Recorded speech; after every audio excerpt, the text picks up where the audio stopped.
বাংলাদেশের সবচেয়ে দেশনেত্রী বেগম খালেদা জিয়াকে মামলায় 6 বছর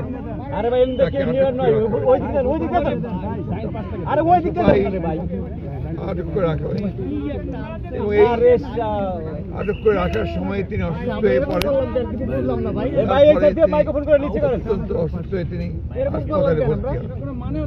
তারপরেই আমরা বারবার আওয়ামী লীগ সরকারকে হাসিনাকে আমরা রোধ করেছিলাম চিকিৎসার জন্য তাকে বাইরে যাওয়ার সুযোগ করে দেওয়া হবে, কিন্তু এই ফ্যাসিস্ট হাসিনা তিনি কোনো কথাতেই কর্ণপাত করেননি।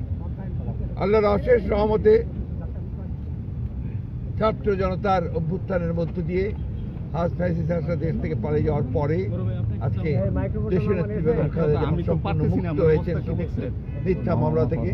তিনি চিকিৎসার জন্য লন্ডনে গেছেন, এটা আল্লাহর কাছে শুকরিয়া জানাচ্ছি। একই সঙ্গে আমরা আশা করছি যে সুচিকিৎসা করে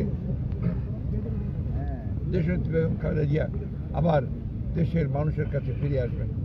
যাওয়ার সময় তিনি আবারও বলেছেন যে আপনি সকলকে বলবেন গণমাধ্যমের মাধ্যমে দেশবাসীকে যে তারা যেন আমার জন্য দোয়া করেন, আর আমিও আল্লাহ তার কাছে এই দোয়া চাইছি, আল্লাহ যেন এই দেশকে দেশবাসীকে যেন ভালো রাখেন, তাদের কল্যাণ করেন।